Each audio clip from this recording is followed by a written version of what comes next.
Segunda Crônicas, capítulo 20 e o versículo 20. Se alguém encontrou, diga amém. Quem não encontrou, diga socorro. Socorre o irmão aí. E pela manhã cedo se levantaram e saíram ao deserto de Tecoa.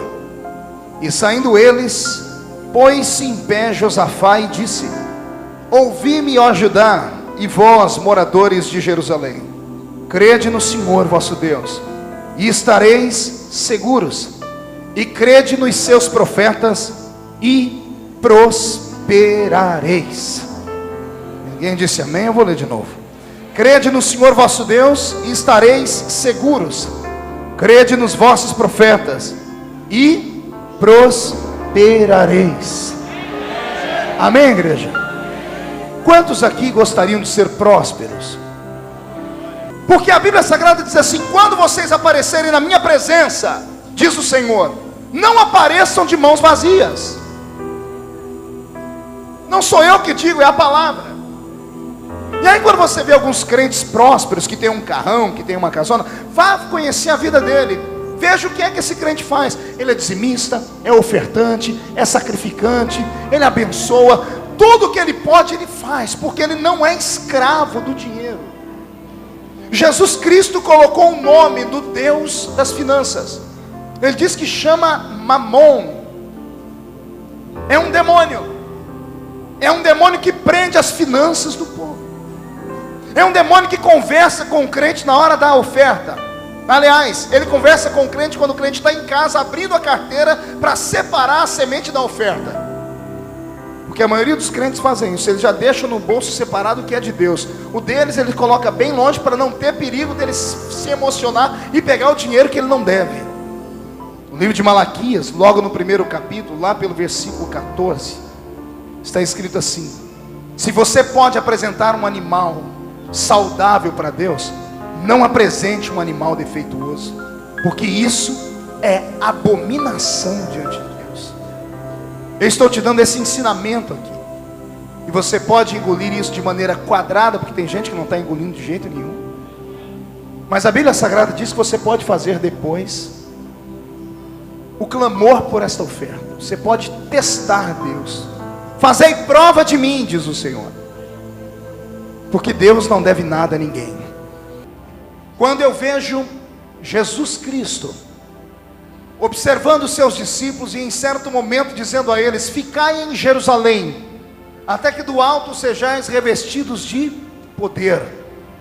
E os discípulos obedecendo esta ordem, logo no capítulo 2 do livro de Atos dos Apóstolos, e a Bíblia Sagrada diz que estando eles reunidos no mesmo lugar, veio do céu um som, como de um vento forte e impetuoso, e encheu toda a casa onde estavam assentados, e foram vistos por eles línguas repartidas como que de fogo, as quais pousaram sobre cada um deles, e todos foram cheios do Espírito Santo, e começaram a falar em outras línguas, conforme o Espírito Santo concedia que falassem. Jesus havia dito aos seus discípulos que eles haveriam de receber uma autoridade, haviam de receber um poder incomuns. Tinha um local certo, um endereço certo para que este poder fosse derramado. E este poder foi derramado em Jerusalém. Estando eles em Jerusalém, a cidade toda tomada por quase 2 milhões de judeus que vinham de 14 nações que cercavam aquela terra antiga. É por isso que no capítulo 2 de Atos, nos versículos finais, você vai ver o escritor dizer: e havia entre eles varões galileus, prosélitos de outros povos, gente que vinha da Capadócia, da Panfilha, da Ásia, da Frígia, e etc, e etc. São 14 nações que enviam judeus para Jerusalém nesse dia. Ou seja, é a festa mais esperada deles. Havia se passado os 40 dias da Páscoa, eles estavam entrando agora na festa do Pentecoste. Pentecoste não significa fogo, Pentecoste não significa línguas, Pentecoste não significa carisma, Pentecoste não significa dons, Pentecoste não significa mistério. A palavra Pentecoste vem de pente, e pente vem de 5, penta, 50, é disso que vem a palavra. Pentecoste é o 50º dia após a Páscoa. Israel comemorava esse dia como sendo um dia sagrado, onde eles deixavam as suas plantações paradas por um certo período e davam a Deus como oferta até o seu dia de trabalho. E foi neste dia especial em que quase 2 milhões de judeus reunidos em Jerusalém tiveram a surpresa de verem a sua festa atrapalhada por um grupo de quase 120 pessoas. E eu quero que você memorize esses números: 2 milhões de judeus na festa. 14 nações haviam enviado os judeus que haviam se separado deles durante as dinastias passadas. Agora reúnem-se em Jerusalém 2 milhões de judeus que consagram a Deus tudo aquilo que eles têm, mas numa casa pequena, porque cenáculo significa sala pequena. Numa sala pequena tem um amontoado de gente. O número, sempre que eu falo disso, me dá angústia. Por que o escritor não colocou o número certo? Por que não fala 118? Não fala 119, mas ele diz quase 120. Como eu não posso ferir o texto, eu sou obrigado a repetir o que ele disse. Quase 120 pessoas. Imagine, pouco mais do que esse grupo que está nessa tribuna, reunidos em uma sala, apinhado de gente. Eu conheço o cenáculo, eu preguei dentro do cenáculo quando estive em Israel alguns anos atrás. Preparei aquele sermão para pregar naquele lugar e passei vergonha. Não consegui pregar mais do que 5 minutos, porque aquele ambiente até os dias de hoje está impregnado com a presença de Deus. Os crentes que me acompanhavam, 140 pessoas que se apinharam dentro daquele lugar que não cabe, começaram a cair pelo chão e foi uma manifestação divina muito grande. Como a cidade inteira estava em festas e haviam soldados romanos, pretorianos por toda a cidade, o grupo de cristãos que seguia Jesus se esconderam naquele cômodo. E a Bíblia diz que foi ali naquele lugar, estando eles orando, veio do céu um som, como de um vento, forte, impetuoso, encheu a casa onde estavam reunidos. E o que eu acho mais lindo, e questiono isso nesta noite, é que todos foram cheios do... Quantos foram cheios? 100? 50? Quase 120? Todos. E quem já leu o livro de Atos, como eu já li por mais de 100 vezes, você vai encontrar todas as vezes o Espírito Santo descendo, pastor Edinaldo. Ele não faz acepção. Não tem um texto no Novo Testamento, no livro de Atos, onde o Espírito Santo desça e ele separe alguém. Toda vez que ele desce, ele vem sobre todos. Imagine, Pedro está em Cesareia Marítima pregando na casa de Cornélio, o homem que liderava a corte chamada italiana. Pedro está pregando para um pagão. Enquanto Pedro está pregando para um pagão, aconteceu com ele o sonho de todo pregador pentecostal. Pergunte qual? Só falo se todo mundo perguntar. O sonho de todo pregador pentecostal é ele ser interrompido pelo Espírito Santo. É ele estar diluindo, vomitando palavras de conhecimento humano, e o Espírito Santo chega e diz: para, agora é a minha vez de falar. E quando o Espírito Santo fala, aí não tem problema nenhum. Pedro diz: estando eu pregando, caiu sobre o povo o Espírito Santo. E aí termina a história dizendo assim: e todos os que estavam dentro da casa de Cornélio, todos eram pagãos, gregos, que acendiam uma vela para Zeus, outra para Hera, outra para Afrodite, outra para Diana, outra para Hermes, outra para os panteões. Todos os gregos que estavam ali ouviram um sermão de menos de 10 minutos. E Pedro não precisou falar mais nada. Veio o Espírito Santo e pegou todos os que estavam dentro daquela casa. Você vai encontrar Filipe pregando em Samaria. Onde Filipe passava, todo mundo era cheio do Espírito Santo. Você vai encontrar o apóstolo Paulo entrando em Éfeso, a terceira maior cidade da Grécia. Ele encontrou um grupo de 12 homens que não se revelaram quem eram. Paulo, por revelação, descobriu que eles eram homens cristãos. E Paulo pergunta: vocês conhecem o Espírito Santo? E os 12 respondem: nós nunca nem ouvimos falar que existe tal Espírito. E a Bíblia diz: e Paulo, impondo a mão sobre eles, todos foram cheios do Espírito Santo. Agora, por favor, levante a mão direita de novo. Faz um carinho nas costas do seu irmão. Diga para ele: vai doer só um pouquinho. Só um pouquinho vai doer. Por que em Atos dos Apóstolos, onde nós temos o modelo da igreja verdadeira, todas as vezes que o Espírito Santo descia, ele descia sobre todos? Sobre quantos? Não ouvi. E responda para mim: quantos cultos você já participou que só meia dúzia de crente dão glória a Deus, levantam a mão, batem o pé no chão, entram no mistério. Por que nos nossos dias o irmão da esquerda está cheio do Espírito Santo e o da direita está dormindo? Porque tem gente aqui que não vê a hora de eu soltar uns jargões aqui só para poderem voar. Esses não querem nem pular, eles querem voar nessa noite. E em contrapartida tem um grupo que está com o olho seco, parecendo olho de sapo que morreu no dia de enchente. Está me olhando com essa cara feia, parecendo que foi batizado num pote de vinagre.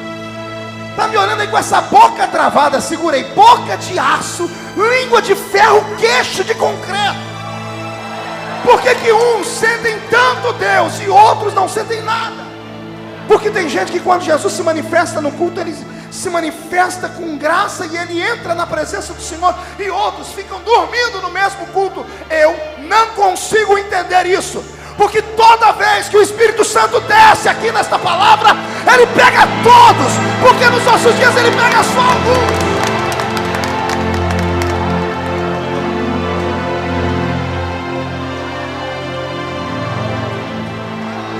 Ah, eu já sei, é porque você é empresário. Eu já sei porque você é doutor, honoris causa em filosofia. Já sei porque você é uma pessoa muito bem-quista na sociedade. Você tem vergonha de que o Espírito do Senhor te pegue e você faça aquelas coisas que para alguns é esquisitice. É isso? Você é daquela... Você não devia estar aqui hoje. Tem um outro culto numa outra igreja hoje que o pastor não gosta disso, aqui no Rio de Janeiro. Ele inclusive quando vê alguém fazer assim, ele fala que é esquisitice. Por que você veio aqui? Vai para lá, é perto daqui. Aqui é lugar só para quem tem fome da presença, da graça, da glória, da manifestação e da unção divina. E escute aqui, você não está ouvindo um Zé Mané falar. Eu prego desde os 14 anos de idade. Eu tenho 38 anos de idade. Fazem 24 anos que eu prego este evangelho, e eu nunca vi em nenhum dos dias que eu preguei o Senhor ficar calado quando ele encontra um crente barulhento no meio da igreja. Eu nunca vi Jesus fazer silêncio quando ele encontra alguém que tem a coragem de gritar por ele. Nunca vi. Outra coisa, você não está ouvindo um cidadão, que eu sei que você se emocionou quando eu disse que a minha mãe pedia esmola na rua. Mas hoje eu sou uma pessoa formada. Eu disserto em alguns idiomas. Eu escrevi 18 livros em uma enciclopédia. Eu sou reitor de uma faculdade com 8.000 alunos que eu ensino. Sou pastor de igreja, sou parlamentar desse nosso país. Converso com autoridades de todos os níveis. Não vem me dizer que é por causa de prestígio e poder, porque prestígio e poder funciona daquela porta para fora. Daquela porta para fora. Aqui dentro você tem que se curvar diante da única autoridade que está, que é a presença do Senhor Deus. Washington, você não sabe o que eu já sofri na minha vida. Quantas vezes em reuniões de obreiro eu levantava para tentar defender a fé pentecostal e eu era rechaçado. Levantava e perguntava para mim: quem é seu pai? Sua mãe é crente? Eu dizia: não. Aí fala para mim: você caiu de paraquedas aqui, então fique quieto. Eu gastei o que tinha e que não tinha para estudar teologia, só para poder ter esse anel de formatura que eu não ostento por orgulho. É porque tem gente que só respeita se vê isso aqui. Aí quando eu chego com esse anel, as pessoas respeitam. Aí quando me ouvem falar, eu entro com os vernáculos, e modéstia à parte, meu português é bem refinado, falo com eles de igual para igual. Aí hoje eles são obrigados a reconhecer assim: não, o menino cresceu.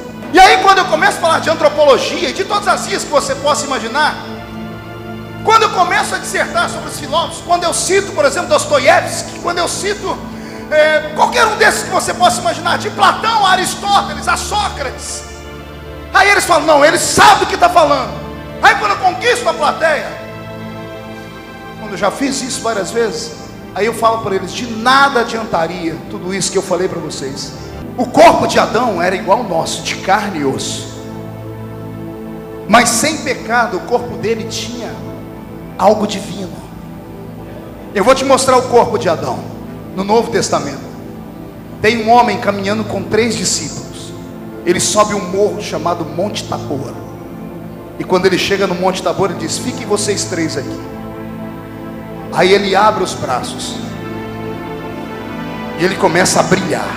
E vou te mostrar, esse mesmo corpo voltou depois da morte, quando ele sai de dentro da tumba. Maria vai tocar nele lá no jardim, no horto, e ele grita: não me toques, porque eu ainda não fui glorificado. O corpo que sai de dentro da tumba é um corpo ressuscitado, mas é um corpo que Jesus usa ele para atravessar a parede. Aí ele entra na casa dos discípulos e vai na mão de Tomé e diz, vai na cara de Tomé e diz: Tomé, põe o seu dedo na minha ferida e veja que eu vivo. Ele mostra a mão para Tomé e desaparece, atravessa a parede de novo. Aí ele aparece do outro lado e come peixe. E daqui a pouco atravessa a parede de novo. Para onde é que foi o peixe? O corpo de Jesus ressuscitado. O corpo dele no monte da transfiguração. Aquele era o corpo de Adão. Eu vou te dizer porque Adão não via sua nudez. Havia um brilho no corpo dele. O brilho que deixou Pedro, Tiago e João cegos quando viram Jesus brilhar. A intensidade da glória estava sobre ele. Ele refletia a glória de Deus. Por isso, o brilho era como se fosse uma roupa. Era a santidade que havia sobre ele. Quando Adão peca, a santidade vai embora. O brilho, o revestimento desaparece. E o corpo dele permanece. Vou te provar que Adão não era igual a nós. O primeiro homem, a Bíblia diz que Deus deu a ele autoridade para colocar nome nas árvores. Até aqui eu entendo. Chegar aqui e falar árvore, você vai se chamar IP. A Bíblia diz que ele colocou nome nos animais. É um cachorro, que você vai ser cachorro, você um leão. Colocar nome nas aves, eu entendo. Aquele ali é periquito, pássaro preto, tizil. Só que a Bíblia diz que Adão colocou nome nos peixes do mar.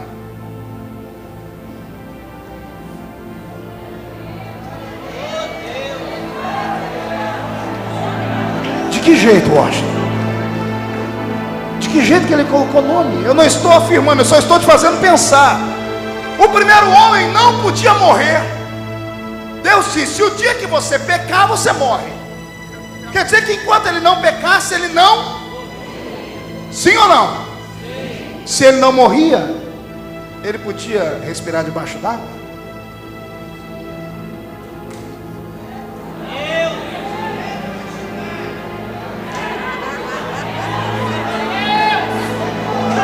Vai, pense, eu estou te dando aqui razões para pensar. A Bíblia Sagrada é linda por isso. Quando você pensa que sabe tudo, vem Deus e diz assim: não, eu sei tudo. Agora entenda, Deus criou 3 raças de seres: os espirituais, que são os anjos, e eu já dei um ensinamento nessa igreja sobre isso. Os animais da terra, que são apenas alma vivente. Animal não tem espírito, é apenas alma vivente. Não existe céu para animais. A vida do animal começa aqui e termina aqui. Não há morte para anjos. Anjos não morrem. Demônios não morrem, porque são eternos. São feitos de espírito. Foram feitos pelo sopro da boca de Deus. Ruach. Seres espirituais e seres materiais. Aí vem Deus e tem uma ideia brilhante. Pergunte qual? Ele sonhou com você. Vou repetir. Ele sonhou com você. Aí ele pega a matéria dos anjos e a matéria dos animais. Ele pega barro e espírito e funde os dois num só corpo. Resultado: você não entendeu? Eu vou repetir. Deus olhou para os anjos e achou eles bonitos. Olhou para os animais e achou eles graciosos. Aí Deus disse: agora eu quero fazer um ser bonito e gracioso. Isso aqui foi feito do pó, mas o que tem aqui dentro veio lá de cima do céu. Você já viu alguém sentir saudade de um lugar onde ele nunca foi? Como é que alguém pode sentir saudade de um lugar onde nunca foi? Aí por que o salmista escreve assim: a minha alma tem saudades do céu? Não entendeu? Vou repetir. O salmista disse: a minha alma tem saudade dos céus. Por quê? Porque parte de você veio de lá. Ah, você não entendeu? Eu vou repetir. Parte de nós veio lá de cima. O que eu vou falar agora é mais profundo e para deixar todo mundo doido aqui. Onde é que a mulher gesta o seu filho? No ventre. Quando você sopra aí para mim, por favor, sopra para cima, não precisa soprar na cara do irmão com esse bafo aí, que só o sangue do corpo. Isso, vai, sopra. Você já viu alguém soprar sem antes encher o ventre? Primeiro enche, aí o bebê é gerado no ventre. Nós fomos gerados no ventre do Senhor. Você é o único ser do universo que carrega no corpo a impressão digital da mão de Deus. Por que a gente não vê anjo e não vê demônio toda hora? Eles têm que voltar para a casa deles toda hora. Anjos que ficam longe da presença de Deus durante muito tempo viram demônios. Pergunte por quê? Toda vez que você tira alguma coisa criada de algum lugar, dali ele definha. Tirando um peixe da água, o que acontece? Se tirar uma estrela do cosmos, o que acontece? Se você parar de dar comida a um animal, o que acontece com ele? Porque o habitat dele é da terra. Eu ensinei isso aqui um dia desse. Eu disse que a vaca come terra transformada e nós também. Quem come maçã? A maçã vem da onde? Da terra. Então a maçã é terra transformada. Quem come alface? O alface vem de onde? Terra transformada. Arroz vem de onde? Terra transformada. Tudo que nós comemos é terra. E por que precisamos comer terra? Para manter a terra.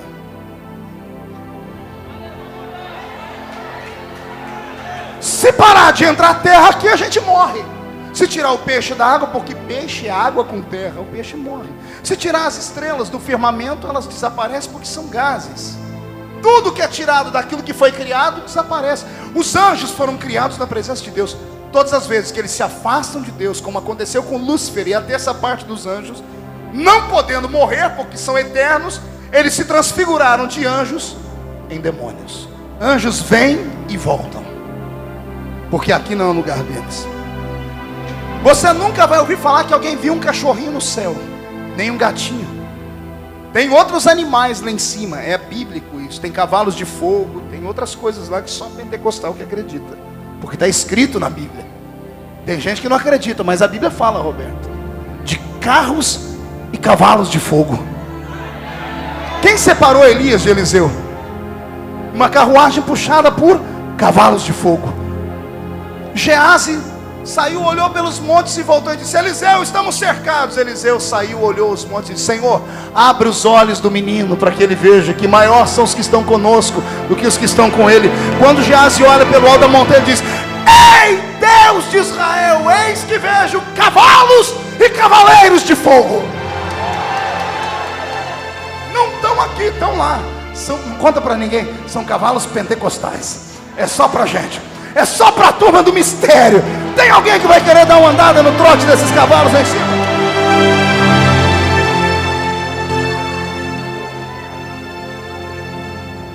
Animais só ficam na terra porque são terra. Anjos só ficam no céu. Vêm, visitam, mas precisam voltar para o céu porque são do céu.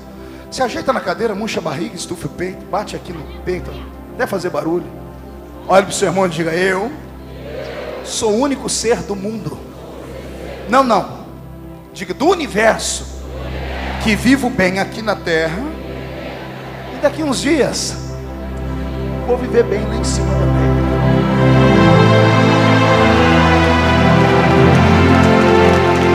Vocês entenderam mesmo? Anjo só fica lá, animal só fica aqui. Nós ficamos aqui e ainda vamos morar lá em cima. E você não queria que o diabo ficasse com raiva de você? Acorda, você é a criatura mais bela que Deus já fez no universo. Agora que eu cheguei a um denominador comum, espirituais lá, terra aqui, Deus cria o terceiro ser. Tem céu e terra dentro dele. Esse ser é um ser espiritual, é um ser... Não ouvi? O homem não tem um espírito, senhoras e senhores. O homem é um espírito. O homem tem um corpo. Porque o que nós temos é passageiro, o que nós somos é eterno. Está escrito na palavra: o pó volta ao pó, mas o espírito volta a Deus. Então nós não temos um corpo, ou melhor, nós não temos um espírito, nós temos um corpo. Nós somos seres espirituais. Seres espirituais falam a linguagem de Deus, porque Deus é um ser espiritual. Qual é a linguagem que é falada no céu? Vai, força a consciência e a mente. Que língua você acha que os anjos falam? Inglês? Espanhol? Aramaico? Que língua? Paulo diz língua dos anjos. É uma língua que não dá para ser relacionada na terra, porque é uma língua espiritual. Os anjos falam com quem? Com Deus, porque Deus é o Criador. Que idioma os anjos falam, portanto? O idioma de Deus, porque eles são filhos por criação.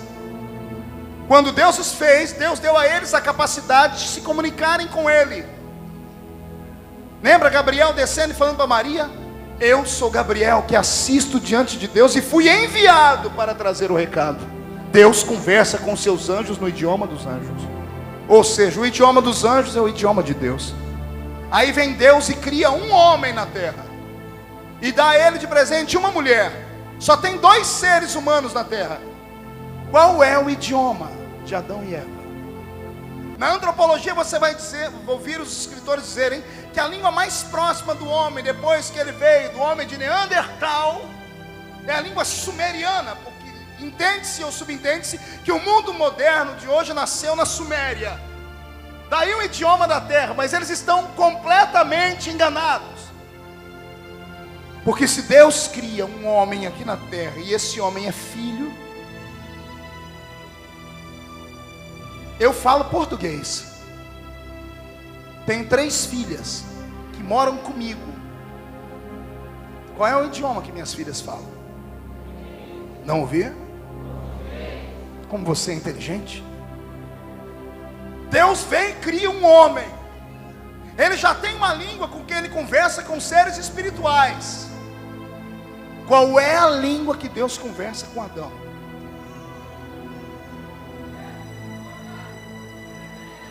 Lembrando que o homem tem espírito, como os anjos são espíritos. Vamos lá, é só forçar a mente que você chega no denominador comum. Qual é o idioma do homem?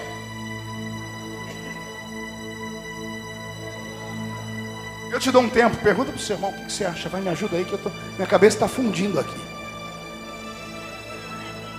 Eu disse que era uma revelação profunda.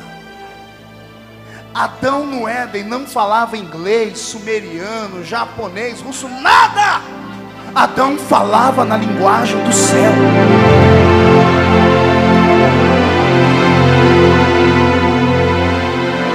E eu provei lendo o texto, porque Adão está lá no Éden. Aí vem Deus e diz assim: Adão, onde estás? Em que língua Deus fala com Adão?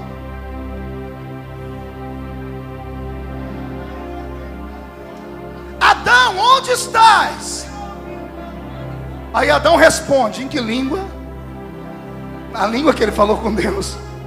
Eu estava nu e me escondi. O homem se comunicava com Deus no idioma de Deus. O idioma de Deus é o idioma que os anjos falam. O idioma primário da nossa raça.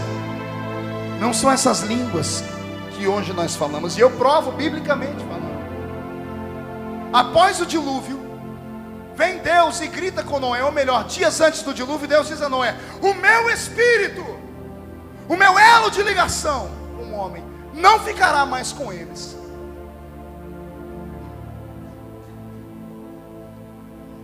o dilúvio, Deus ainda dá uma chance de reconstrução do mundo. Mas as descendências de Noé tiveram pessoas ruins. E um homem chamado Nimrod constrói a Torre de Babel. E ele constrói a Torre de Babel para ofender Deus, porque Deus já havia dito: não destrua mais a terra com água. Aqui vale uma outra pergunta teológica precisa: por que Deus promete que não vai destruir mais a terra com água? Pense aí, pergunte para o seu irmão: por quê? Por quê? Por quê? Vamos lá, estamos aprendendo nessa noite. Por quê, senhores? Como? Por quê? Os homens tinham medo. Pergunte do quê? Não houve apenas um dilúvio na terra, houve 2 dilúvios. Pastor, a Bíblia só diz um, o que você conhece. Mas e o dilúvio que está no versículo 1 e versículo 2 do capítulo 1 do Gênesis? No princípio criou Deus os céus e a terra.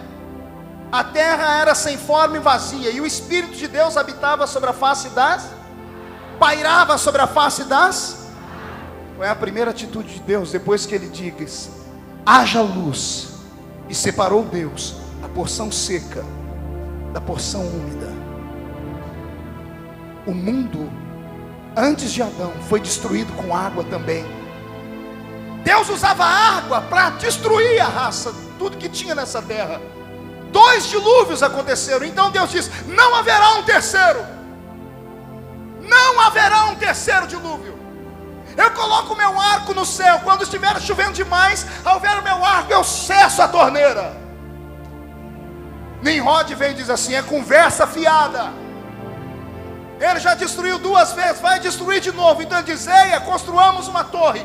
Quando Deus vê a torre inclinada aos céus, Deus olha para a trindade, ou seja, para a sua divindade, Pai, Filho e Espírito Santo.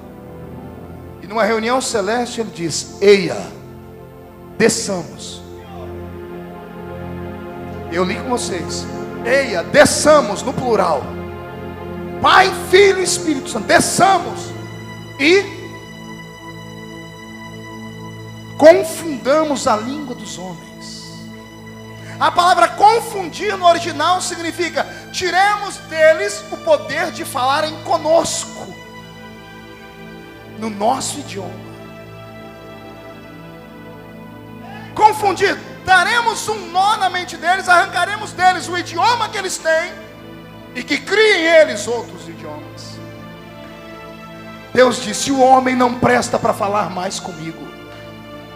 Ele arrancou o Espírito Santo da terra, e o homem virou uma besta fera, um animal irracional. Nimrod matou o pai e dormiu com a própria mãe e teve filhos com ela. O homem era inimigo de Deus. A Bíblia diz: todos pecaram e destituídos estão da...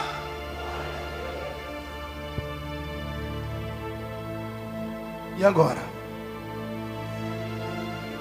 Não há mais comunhão entre céu e terra.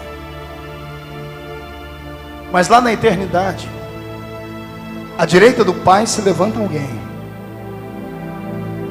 Jesus, um ancião de dias. E ele convence o Pai a dar uma segunda chance para nós. Na segunda chance, Deus transforma o mundo num grande laboratório. Num grande o que, igreja? Mais baixinho o teclado aí, Beto. Laboratório. E olha o que Deus faz.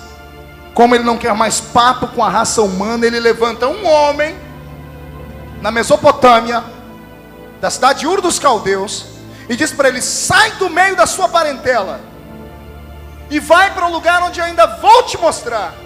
Deus testou a raça humana em Adão, em Abraão. Porque imagina você sair de casa sem saber para onde ir. Sair e falar: vou para a esquerda, para a direita, para frente ou para trás. Deus fez um teste e Abraão passou no teste. Por isso ele é chamado pai de nações. Por isso que a Bíblia diz: em Abraão todas as famílias da terra foram benditas. Quem é bendito em Abraão aqui? Deixa eu ver. Aí de Abraão Deus levanta uma semente sagrada. De Abraão vem Isaac. De Isaac vem Jacó. De Jacó vem 12 filhos. tem um 13º meio estranho, mas isso não cabe falar aqui. Dos 12 filhos dele, tem um que Deus escolhe para ser levita. E Deus o chama de Levi. E o Senhor diz que o Senhor é a herança dele. Quem lembra disso? Dos levitas veio uma raça sagrada chamada de sacerdotes. E dos sacerdotes veio um, e somente um no meio da multidão inteira, que entrava atrás de um tal véu do templo, num lugar chamado Santo dos. E esse que entrava atrás do véu do templo, uma vez por ano, recebia a visita de quem? Quem? Quem, igreja? Quem descia lá atrás do véu do templo? Deus. E Deus só falava com ele, com mais ninguém. Deus cortou o idioma da terra. O homem não é mais digno de receber a presença dele. É preciso um sumo sacerdote para levar todos os pecados e clamores do povo diante dele. E ele então fala com esse sumo sacerdote, e o sumo sacerdote fala com o resto do povo. Desta nação Deus suscita homens extraordinários, entre eles Davi. E da semente de Davi vem o nosso grande Cristo, Yeshua HaMashiach. E é Jesus que está morrendo no alto da cruz. E quando ele grita, consumado está, a Bíblia diz que há um terremoto em Jerusalém. E o terremoto faz um certo véu do templo se rasgar, de baixo para cima. Sim ou não? Da esquerda para a direita? Da direita para a esquerda? Como é que o véu se rasga? Não ouvi? De alto a baixo. Pergunte por quê. Aquele véu pesava 1 tonelada. Não tinha mão humana capaz de rasgá-lo. Aquele véu separava o homem de Deus. O homem não podia falar mais com Deus. Quando Jesus morre na cruz do Calvário, Deus diz, vou acabar com essa história agora. Aí Jesus deu uma olhadinha nessa história e chegou a uma conclusão. Falou, pai, vamos devolver para eles. O que, meu filho? Vamos devolver para eles o idioma de Adão? Como assim? Vamos deixar o homem falar no nosso idioma. Vamos deixar o homem falar na língua dos anjos de novo. Porque quem fala na língua dos anjos, diz a Bíblia, não fala homens. Fala quem? Não ouvi? Quem fala em línguas fala com quem? Pastor Edinaldo, por favor, venha cá. Se só Deus entende, é mais ou menos isso aqui. Quando um crente fala em línguas, é mais ou menos isso aqui, ó.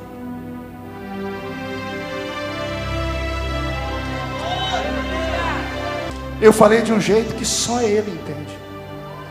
Quando você fala em línguas, é como se você subisse lá no trono, fosse do lado direito ou esquerda, fosse no ouvido do Pai e falasse assim, ó, eu preciso de um milagre hoje.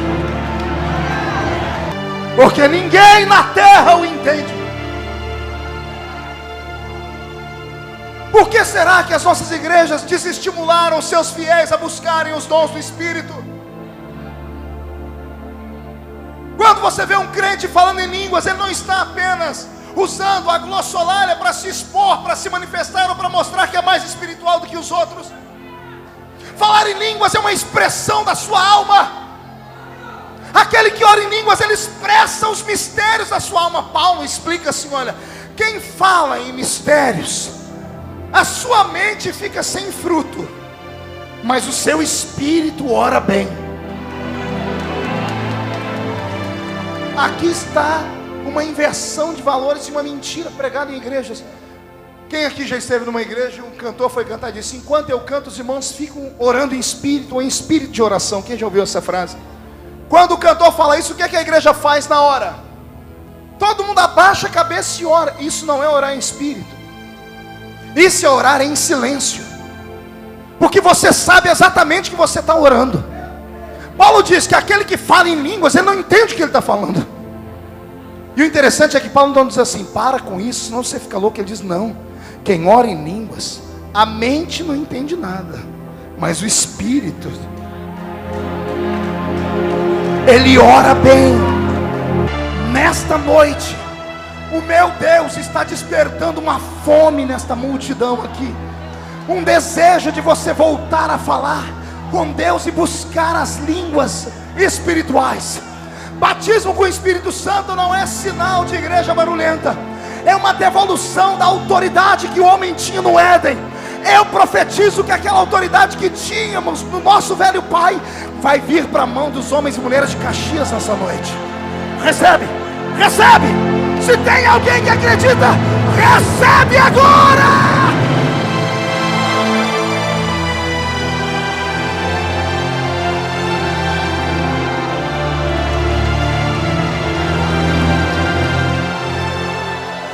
Esse lugar está saturado com a glória de Deus. Você pode não entender a minha linguagem, mas você está sentindo o que eu estou falando. Até aqueles que não podem compreender o que eu estou pregando estão sentindo arrepios, vontade de chorar. O seu corpo começa a tremer, porque nesta noite o Espírito Santo está sendo entronizado no nosso meio. Esta igreja tornou-se a plataforma de um Pentecoste para o Rio de Janeiro. Quem crê nisso? Quem crê nisso? Então jogue a mão para cima e dá um grito para acordar Caxias.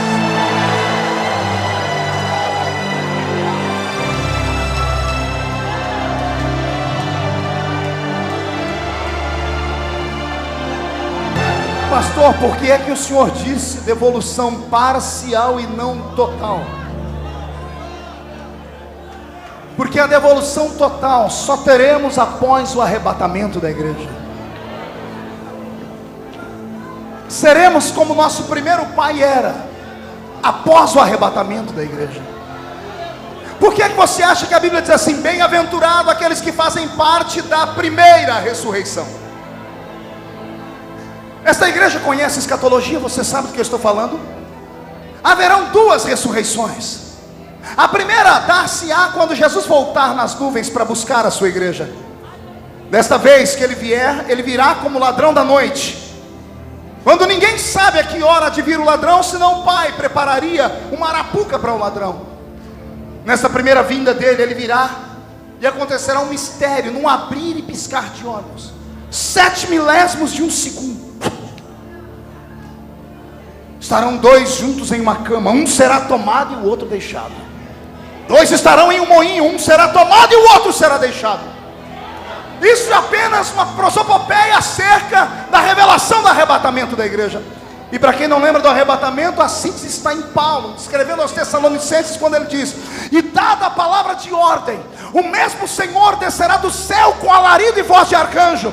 Os que morreram em Cristo ressuscitarão primeiro, mas depois nós, os que estivermos vivos, seremos transformados e arrebatados seremos, e estaremos para sempre com o Senhor dos anos.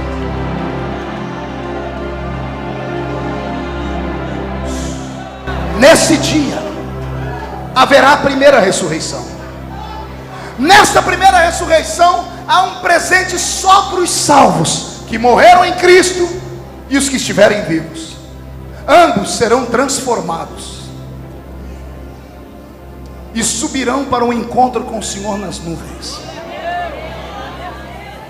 Quando esta igreja sai da terra e está nas nuvens, o mundo entra em colapso. Pergunte por quê? O sal da terra é arrancado, a terra fica podre, a luz do mundo é tirada, a terra fica em trevas. A Bíblia diz: por enquanto há um que detém a ação do anticristo. Esse sai da terra e como anfitrião vai nos levar até os céus para o casamento com Cristo. As bodas do Cordeiro vão acontecer. Sem o Espírito Santo na terra, o anticristo se levanta. 3 anos e meio de paz, 3 anos e meio de aflição. Nesses 7 anos da terra, nós estamos sentados em uma mesa que vai do Oriente ao Ocidente. Eu vou repetir: no arrebatamento da igreja, quando sairmos daqui, vamos aparecer instantaneamente sentados em uma mesa que vai do Oriente ao Ocidente. Pense num povo que vai comer 7 anos sem parar e não vai engordar nem 1 quilo, nem 1 grama. Dá glória a Deus, hein, mulherada? Nada de celulite mais, nada mais de problema de gordurinha localizada. 7 anos na mesa das bodas do Cordeiro. Agora vem a parte mais linda, pergunte qual. Tem gente que pensa que é 7 anos, pastor Edinaldo, porque é muita gente para servir, vai 7 anos para todo mundo comer. Nada disso. Pelo que eu li na Bíblia, só tem um garçom lá.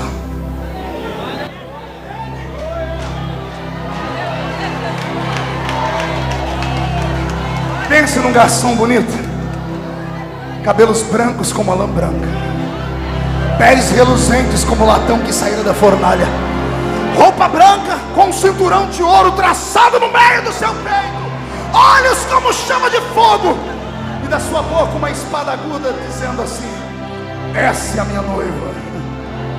Filhos benditos do meu Pai, tomai por herança o reino que vos está preparado desde a fundação dos tempos. O que era devolução parcial na terra se transforma em devolução total no céu. Pergunte por quê? Porque agora, além de falar nas línguas, a gente voa. Não conta para ninguém. A gente voa e come. Ou você acha que você vai comer vento nas bodas do cordeiro?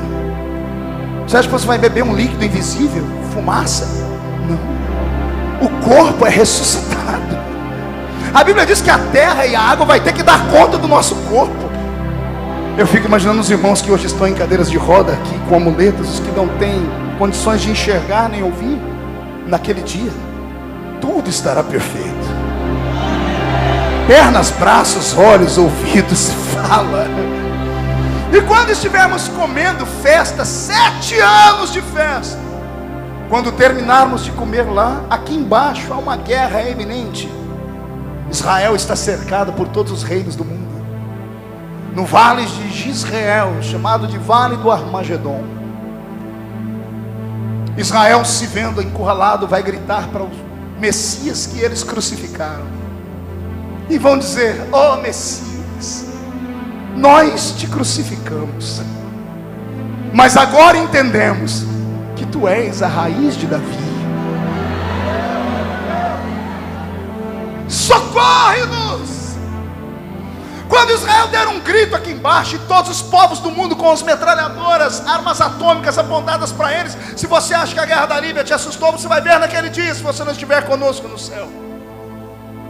A terceira guerra mundial, todos os reinos do mundo contra Israel. Todo mundo diz: vai acabar em uma fração de segundos. Rede Globo, CNN, todo mundo filmando. Até que de repente alguém vai cutucar o cinegrafista, vai dizer: cinegrafista, o que é aquilo lá em cima? Ele: o que é aquilo? Eu estou filmando a guerra, aquele tanque ali, não, aquilo lá em cima, o que é? O cinegrafista olha, não consegue enxergar, ele pega a câmera dele e vira para cima. Ele foca e traz a imagem. O que ele está vendo na câmera começa a entrar nas televisões do mundo inteiro. E aí se cumpre a palavra: dessa vez, todo olho o verá. Todo olho o verá.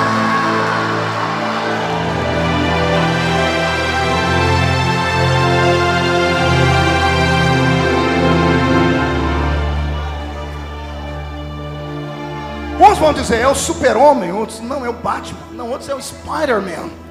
Aí alguém vai focar na coxa direita dele, porque ele não vem voando, ele vem sentado em um cavalo branco. Quem acredita nessas histórias da Bíblia? Então você tem que acreditar no que vem na sequência. Pergunte no que? Atrás dele, você sentado num pocotó também, vestindo roupas brancas, e a gente com sangue nos olhos, querendo pegar os inimigos de Deus e destruir. E o cordeiro, que é nosso noivo, dizendo: não, minha noiva, essa guerra é minha. Ele vem voando e alguém foca na coxa direita dele, e a CNN começa a dizer: William Bonner, se estiver vivo naquele dia, vai entrar e dizer: atenção, plantão do Jornal Nacional informa, foi visto um OVNI voando. Só que não é um OVNI, é um cavalo. Conseguiram filmar a coxa direita daquele que está no cavalo, e está escrito assim: Rei dos Reis e Senhor dos Senhores. Esse é o Messias. O Monte das Oliveiras vai se fender em 2 partes. E ele, pelo sopro da boca dele, um vento como de Pentecoste vai soprar sobre os inimigos. E a Bíblia diz que pelo sopro de sua boca, todos os inimigos de Deus serão aniquilados. Pergunte para mim: terminou, pastor? Não, agora vem a devolução total. Pergunte qual? Os que ressuscitaram com ele descem com ele das nuvens, num corpo ressuscitado.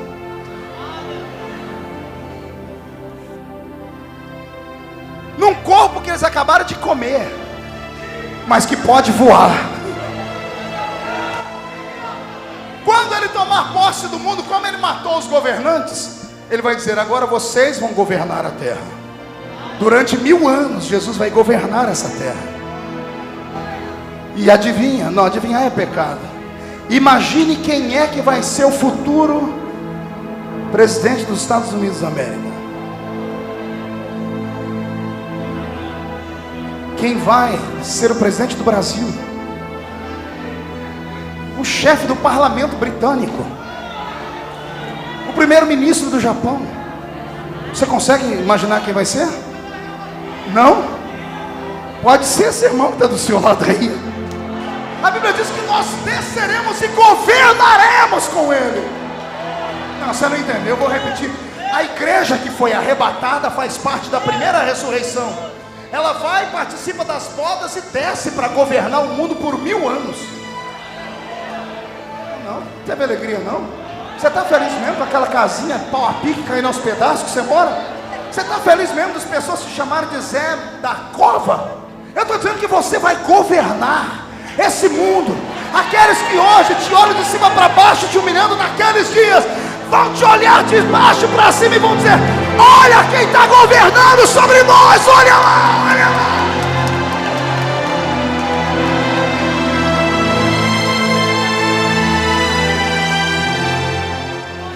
Quem já é batizado com o Espírito Santo, chacoalha a sua mão assim. Chacoalhe bem alto. Você que não é, grita para eles assim: valorize. Você que nunca falou em línguas, fala para esse que está com a mão levantada: valoriza. Só tem um que ouve o caído e não sepulta ele. É o Senhor. E o Senhor te deu as línguas, garoto. Te deu as línguas, irmão. Exatamente para você, quando cair e pecar,